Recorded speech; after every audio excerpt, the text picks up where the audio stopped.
मार्गदर्शक Shri Russell sir यांचे मी मनापासून सहर्ष स्वागत करतो. सरांचे आपण सहर्ष स्वागत करतो. त्याचप्रमाणे आपल्या शाळेच्या मुख्याध्यापिका श्रीमती फर्नांडिस मॅम आपणही कार्यक्रमासाठी या ठिकाणी आवर्जून उपस्थित राहिला. आपले सर्वांच्या वतीनं सहर्ष स्वागत.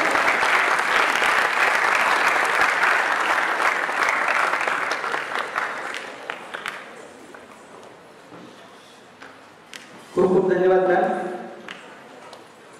त्यानंतर या ठिकाणी आपल्या माध्यमिक विभागाच्या समन्वयिका श्रीमती कुरियन मॅम याही या ठिकाणी उपस्थित आहेत. त्यांचे मी मनापासून स्वागत करतो. पुष्पगुच्छ देऊन आपण त्यांचं त्या ठिकाणी स्वागत करूया. सर्वांनी टाळ्यांच्या गजरात त्यांचं स्वागत करायचे. त्याचबरोबर आपल्या माध्यमिक विभागाच्या समन्वयिका श्रीमती खंडेलवाल मॅम यांचे आपण सहर्ष स्वागत करूया. मॅमचे या ठिकाणी पुष्पगुच्छ देऊन सहर्ष स्वागत.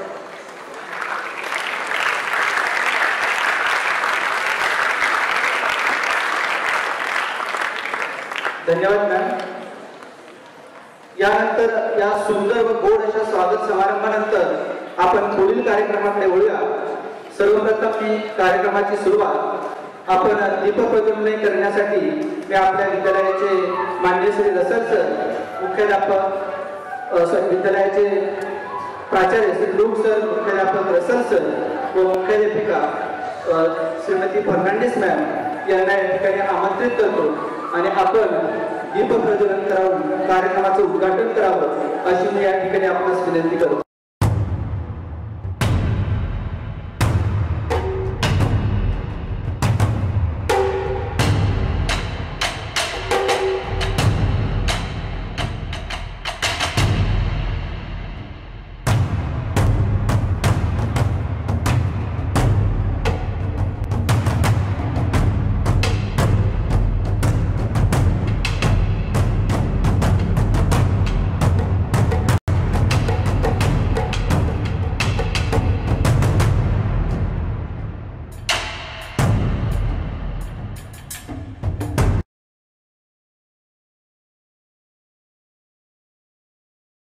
परमेश्वराची आराधना करून त्याचे शुभ आशीर्वाद घेतो.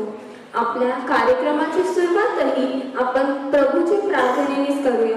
त्यासाठी मी इयत्ता 9वीचे श्रिया राठी व शौर्य जरांडे यांना पवित्र शास्त्र वाचन आणि प्रार्थना करण्याची विनंती करते. त्या पाठोपाठ इयत्ता 6वी ते 9वीचे विद्यार्थी उपासना संगीत गातील. परमेश्वर किती चांगला आहे याचा अनुभव घेऊन पहा. जो त्याच्यावर भाव ठेवतो तो पुरुष धन्य. एका गावात एक गरीब कुटुंब राहत होता. त्या कुटुंबात एक मुलगा होता. त्याचे नाव शंकर. शंकर फार गरीब होता, पण त्याच्यात एक अद्वितीय गोष्ट होती. त्याचे मन संकटात सापडलेल्या प्रत्येकाला हवा देण्याचे. जरी त्याच्याकडे फार काही नसेल तरी त्याच्या दिलेले छोटे छोटे आशीर्वाद आणि मदतीने कित्येकांच्या जीवनात चमत्कार घडले होते. एक दिवस गावात एक मोठं वादळ आलं. सर्व लोकांची घरं पडली, पिकं नष्ट झाली आणि अनेक लोक त्या दिवशी अन्नविना राहिले. गावातील लोक आधीच त्रस्त होते. तेव्हा शंकर आपल्या आईला म्हणाला, आई, आपल्या घरात जे काही उरलेले धान्य आहे ते गावकऱ्यांमध्ये वाटू. त्याच्या आईने तडजोड केली, पण शंकर, आपल्याला किती धान्य राहणार आहे? आपल्याजवळ खूप कमी धान्य आहे. शंकर हसत म्हणाला, आई, परमेश्वर आपल्याला जीवनात सुद्धा अशीच संधी देतो. जेव्हा आपल्याला वाटते की आपण थांबून जाऊ तेव्हा त्याच क्षणी त्याच्या कृपेनेच चमत्कार होते. शंकर आणि त्याच्या आईने मिळून गावातील गरजू लोकांमध्ये धान्य वाटले. त्या रात्री गावात एक चमत्कारिक घटना घडली.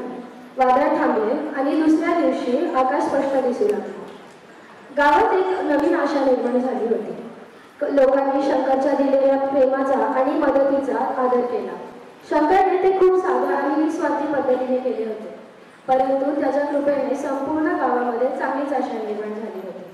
मूल्य, परमेश्वराची मदत आणि आशीर्वाद मिळवण्यासाठी केवळ प्रार्थना पुरेशी नाही, तर प्रेम, दया आणि सहकार्य देखील महत्त्वाचे आहे. आपल्याला जे मिळतं ते आपल्याला इतरांमध्ये वाटून देणं हाच खरा धर्म.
जाग्या दऱ्याखोऱ्यातील शिळा या ओळी ज्यांनी लिहिल्या ते कुसुमाग्रज म्हणजे विष्णू वामन शिरवाडकर या महान कवीचा जन्मदिवस म्हणजे 27 फेब्रुवारी आज आपण मराठी भाषा दिन म्हणून साजरा करत आहोत. त्यांच्या स्मृतीस वंदन करून आपण या कार्यक्रमास आज सुरुवात करतो आहोत. मराठी ही काही काल परवा जन्मणारी भाषा नाही, तिला हजारो वर्षांचा श्रीमंत इतिहास आहे. मराठी भाषेचा उगम संस्कृतच्या प्रभावाखाली झालेल्या प्राकृत भाषेच्या महाराष्ट्री या बोलीभाषेपासून तयार झाली आहे. ही भाषा सर्वप्रथम सातवाहन साम्राज्याच्या प्रशासनात वापरली गेली. तिची यादव काळात मोठ्या प्रमाणात भरभराट झाली. विवेक सिंधू हा ग्रंथ लिहिणारे मुकुंदराज हे मराठीतील पहिले कवी ठरले. पुढे संत ज्ञानेश्वरांनी ज्ञानेश्वरी, अमृतानुभव, चांगदेव पासष्टी, हरिपाठ यासारखे मराठी भाषेला दर्जेदार साहित्य दिले. माझ्या मराठीचे बोलू कौतुके परी अमृताचेही पैसा जिंके, ऐसे अक्षर रसिके मिळवे, ऐसे अक्षर रसिके मिळवे या ओळी संत ज्ञानेश्वरांच्याच समस्त प्राणी मात्रांच्या कल्याणासाठी त्यांनी जे बसायला मागितले ते मराठीतच आहे याची प्रत्येक मराठी वाचकाला सारखा अभिमान आहे. संत तुकाराम व छत्रपती शिवाजी महाराज यांच्या काळात मराठी भाषा अधिक समृद्ध झाली. लाभले आम्हास भाग्य बोलतो मराठी, झालो खरेच धन्य ऐकतो मराठी, धर्म पंथ जात एक जाणतो मराठी, एवढ्या जगात माय मानतो मराठी, माय मानतो मराठी असे म्हणणाऱ्या सुरेश भटांना कोण विसरेल.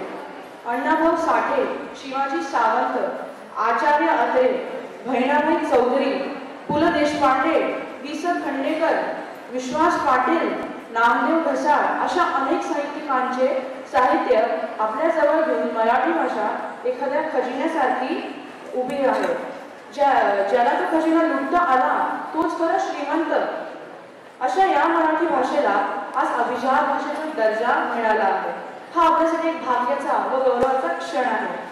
आपण सर्व मराठी भाषेचे तरुण अनुयायी आहोत. इसवी सन पूर्वपासूनच इतिहास लाभलेल्या या भाषेला आपण मनापासून नतमस्तक होऊन शपथ घेऊया की मराठी साहित्याचा हा अनमोल खजिना आपल्या हृदयात साठवून ठेवू व मराठी पुस्तके स्वतः वाचू व आपल्या मित्रमैत्रिणींनाही वाचायला सांगू.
पाहता पाहता अख्ख्या गावात घुसलं. अख्खं गाव बायका पोरं सोर सकाळपासून संध्याकाळपर्यंत आपलं बूम बूम बूम करत होते. पाहता पाहता 3 महिन्याचा कालावधी गेला आणि एक दिवस एक पत्र येऊन घरात पडलं आणि ते नेमकं बघण्याच्या हाताला लागलं.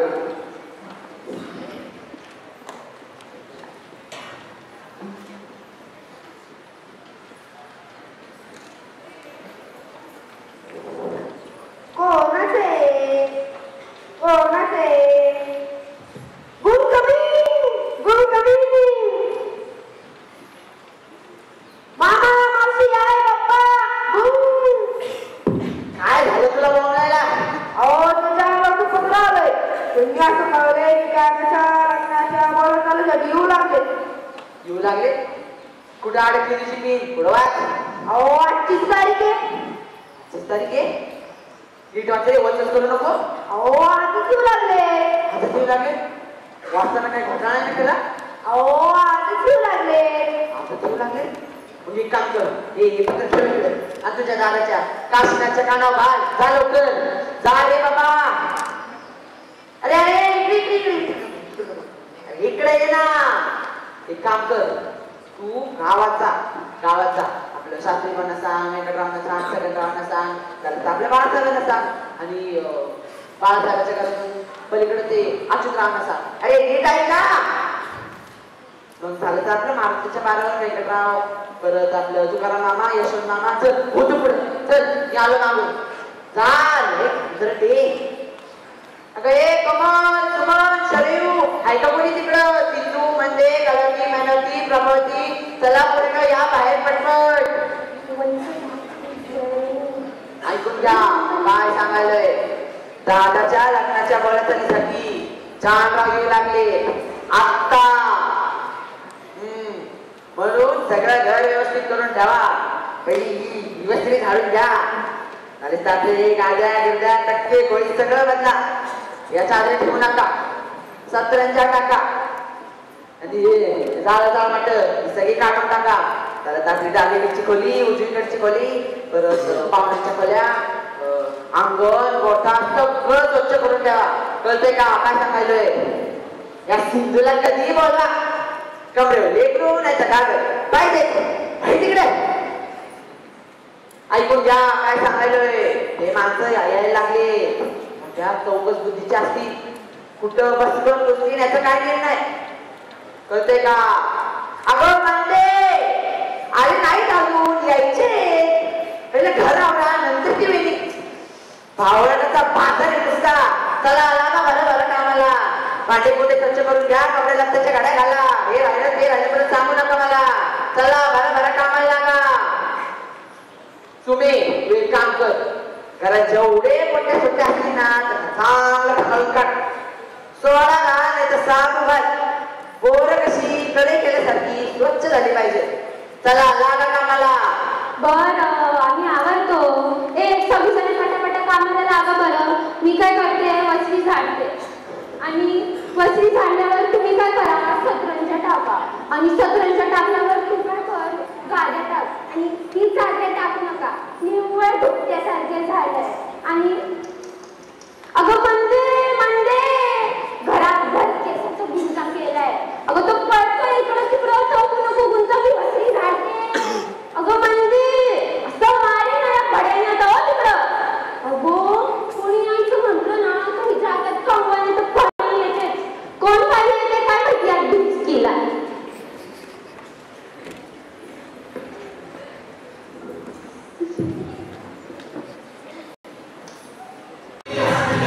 Yeah.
महाराष्ट्राची समृद्ध संस्कृती. ह्या संस्कृतीचा गाभा असलेल्या गोष्टींपैकी एक महत्त्वाची गोष्ट म्हणजे मराठी सण आणि उत्सव. हे सण म्हणजे केवळ प्रथाच नाही, तर सामाजिक एकतेचे आणि परंपरा जपण्याचा एक माध्यम आहे. जीवनशैलीचा एक अविभाज्य घटकही आहे. महाराष्ट्राच्या सणांमध्ये प्राचीन इतिहास, पौराणिक कथा आणि लोकांची श्रद्धा याचा सुरेख संगम आढळतो. प्रत्येक सणाची स्वतःची अशी ओळख आहे. सण हे आपल्या जीवनातील आनंद द्विगुणित करतात. चैत्रातील चैतन्याचे नाविन्याचे प्रतीक असलेल्या गुढीपाडव्याने नववर्षाची सुरुवात होऊन फाल्गुनातील होळी आणि रंगांनी रंगलेल्या रंगपंचमीने वर्षातील सणांची सांगता होते. महाराष्ट्रातील हे सण सादर करीत आहे इयत्ता 9वीचे विद्यार्थी.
देवळा